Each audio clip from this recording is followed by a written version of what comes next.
நீங்கள் தொழுதால் எப்படி ஒவ்வொரு நாளும் 5 முறை நீங்கள் குளித்தால் உங்களுடைய உடம்பில் அழுக்குகள் இருக்காதோ அது போன்று பாவங்களை அல்லாஹ் அழித்து விடுவான். அல்லாஹு அக்பர், அல்லாஹு அக்பர். அல்லாஹ்வுடைய தூதர் முஹம்மது ரசூலுல்லாஹ் ஸல்லல்லாஹு அலைஹி வஸல்லம் சஹாபாக்களை பார்த்து மிக உயர்ந்த கேள்வியை கேட்டார்கள். அலா அதுல்லுக்கும் அலா மா யம்ஹுல்லாஹு பிஹில் ஹதாயா வ யர்ஃபஉ பிஹி தரஜாத். உங்களுடைய பாவங்கள் அழிக்கப்பட்டு உங்களுடைய அந்தஸ்துகள் அல்லாஹ்விடத்தில் உயர்த்தப்பட வேண்டுமா? யாருக்கு வேண்டாம் இந்த சிறப்பு? யாருக்கு வேண்டாம் இந்த சிறப்பு?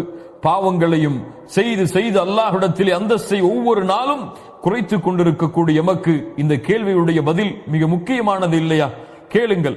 அல்லாஹ்வுடைய தூதர் முஹம்மது ரசூலுல்லாஹ் ஸல்லல்லாஹு அலைஹி வஸல்லம் சொன்னார்கள், அவர்கள் பேசுவது மனோ இச்சை அல்ல, அல்லாஹ்வுடைய வஹி. கேட்டார்கள், உங்களுடைய பாவங்கள் எல்லாம் அழிக்கப்பட்டு உங்களுடைய அந்தஸ்து அல்லாஹ்விடத்திலே உயர்த்தப்பட வேண்டும்.